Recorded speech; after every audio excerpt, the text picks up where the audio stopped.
my name is Lindy Sherries and I used to be a Sangoma. In this channel, I talk about everything, guys. Abokorobela, the secrets that we were taught not to share with you guys, how we used to trick you guys, the spirits, how everything works when you go to a Sangoma for consultation, Yamatambo. So whether you believe in God or don't believe in God, please check out this channel so we can talk about it. If you believe in God, let's share the gospel. If you don't believe in God, you can check out the channel too. I want to hear your opinion, and I want people to actually share their opinion, not insulting me without saying why. Thank you, and I'll see you on my channel.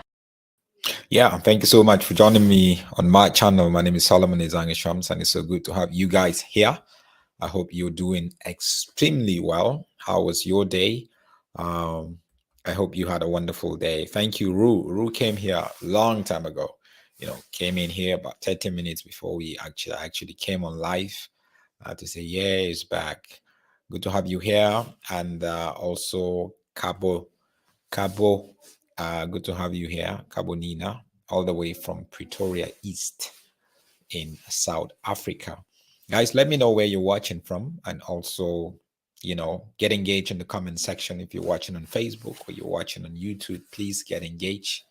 We would love to hear your voices. Seipo, also from Pretoria. So we have a lot of Pretoria in the house here. We also have Figile. She's saying, good evening, Malume and family. Good evening to you also. Thank you guys for joining me back to back. Some of you guys are always here. Do not forget to check out some of the videos that we created right there.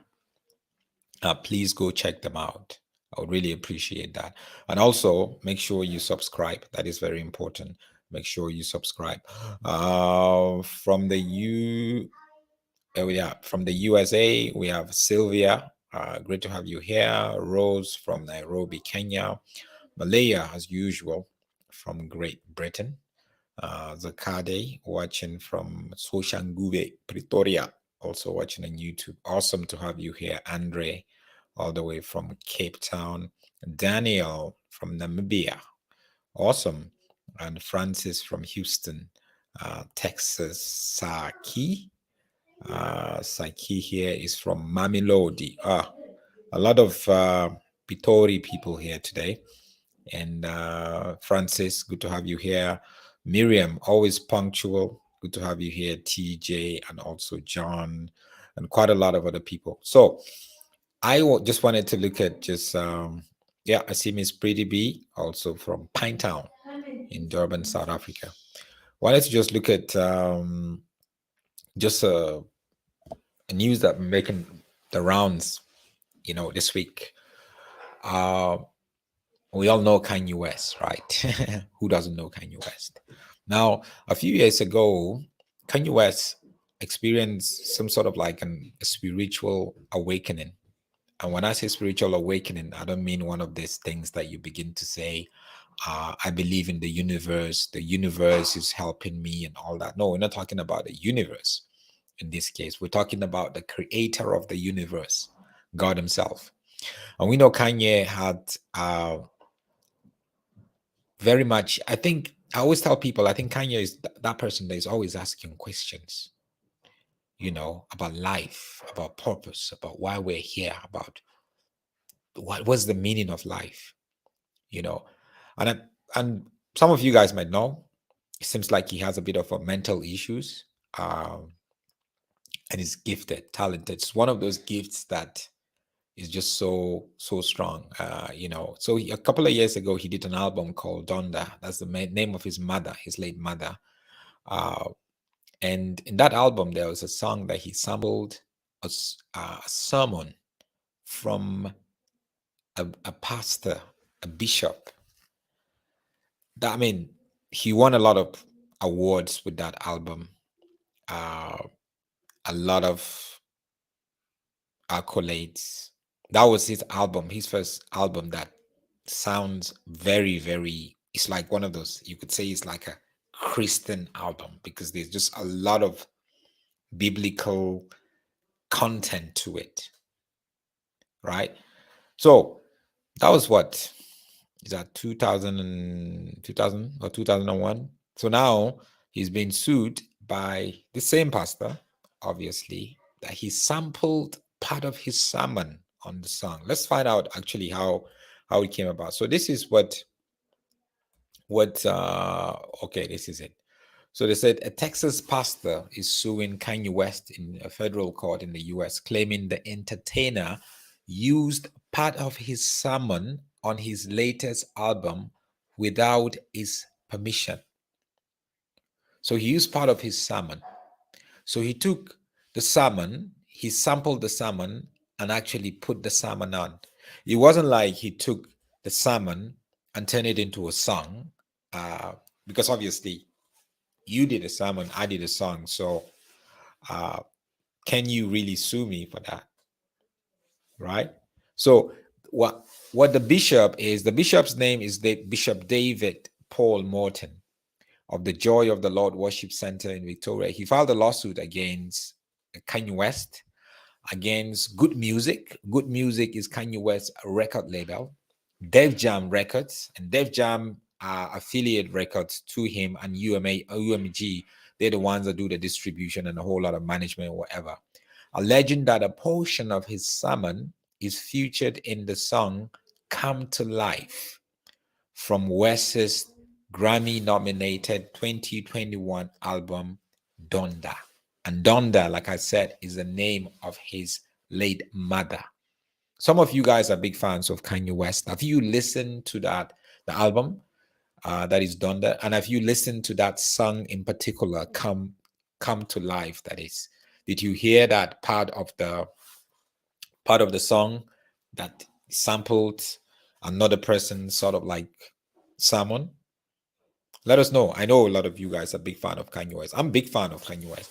I mean, I don't remember the last time I bought his album, but I listened to him. I think he's somebody of interest. He questions life and spirituality. Okay, I mean, there's a lot I do not agree with him, the way that he conducts his life and the way that he keeps changing women lately. But I think he is somebody who is a bit sick. You know, mental issues there. And his divorce and all that kind of stuff. So, but this is what the bishop said. You know, part of why he did that. The lawsuit was filed last week in the U.S. District Court in Dallas. Morton claims that West used his preaching for 70 seconds in the song "Come to Life" without his permission. So the part that he used was his part of his sermon, and he used a part of it, 70 seconds of it. You know, I would have loved to play you that part of the song, but you know, there's a lot of copyright issues and all that. So if I play it here, there's going to be issues with copyright and all that kind of stuff. But please go and check out the song where you are now and play the song Come to Life and listen to it carefully for over a minute, for a minute and 10 seconds. This bishop, John Paul Merton, is claiming that his sermon was used in that song for 70 seconds. And what do we do? You know, a lot of people would say, well, it's another way to preach the gospel. But we all know that if Kanye West did that without really notifying him, that's not the way copyright issues work in the US. And this is not the first time Kanye West was actually being brought to book regarding sampling song. There's another song that he sampled, but the lady who was trying to claim that he sampled her song said he didn't get permission from her, but then she samples another person's song also, but Kanye West went to that person already and seek for permission. So obviously, when you go to the original writer or original performer of that song and seek for permission, any other person that come out after that, it's, you know, it's just the way that it is. You know, you've gotten permission already. So what do you think about this issue? What do you think? What do you think?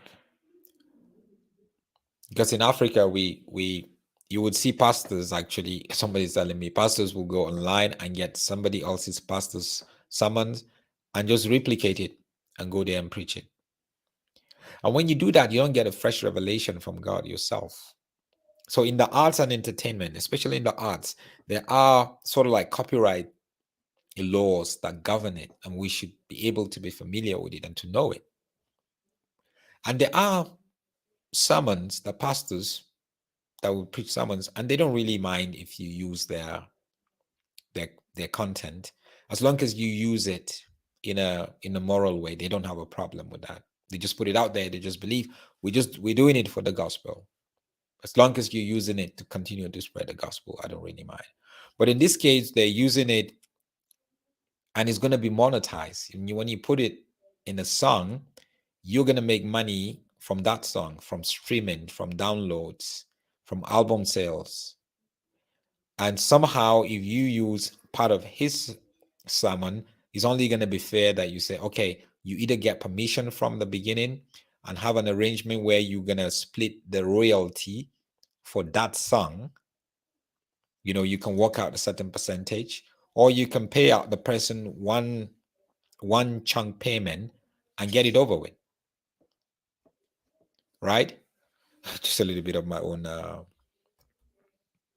knowledge from just what music. So Kushi is saying we're in 2022, man. Why the pastor is suing now? It doesn't really matter when you sue, isn't it? There's like a time limit that you're actually there are things that happened that would happen 20 years ago, and you have the right to sue now. It doesn't matter. The court, the law is not going to tell you. There's no written law that would say you're not supposed to. No, because it's all about justice. Did it happen? Yes or no? And the court, you go before the court to prove that it did happen or it didn't happen.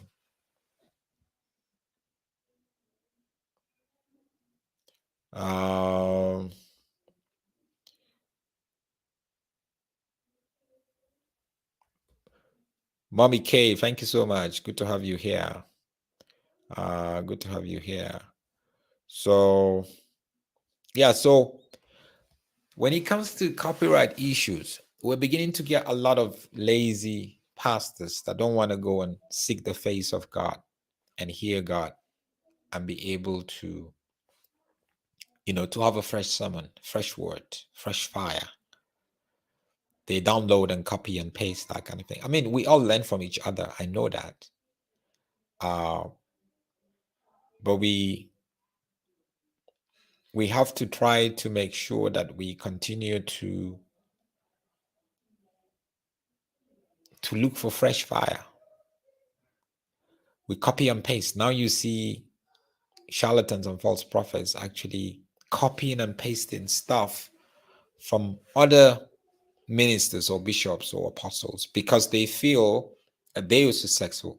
That's why you see someone like TB Joshua. There's a lot of prophets around Africa that are copying and pasting TB Joshua, from the way that he does his haircut, from the way he dresses, from the way that he speaks, from the way that he holds the mics, from the way that he teaches, from the way that he does miracles. They copy, they just believe that's the way to success. I'm just going to copy and paste it. He was successful in it, but you don't know the spirit that was behind his so-called success, what you would actually call success. I would never call TB Joshua as a successful person because of the spirit that was behind it. Emily says the pastor should have just asked for money because that's what he wants. Yeah, of course, that's what he wants, isn't it? Because he's going to ask for money at the end of the day because he's taking it to court. The court would have to listen to the song, listen to the sermon, make sure he was the one, that's his voice, and also establish that his permission was not sought after before the song was used. And how long of a song what part of a song maybe there's actually also regulation around, look, you can use 90 seconds of anything. It doesn't really matter. Because at the end of the day, Kanye West monetized it. He made money out of it from downloads, from streaming. So you have to calculate how many downloads did he get just from that song, how many streams did he get, how many whatever, how many albums did he sell, and then now you have to decide, okay, what percentage should he get? How long is the song? Is the song is 40 minutes, right? And his sermon was just a minute part of the song. How do you decide? So there's quite a lot of technical stuff there.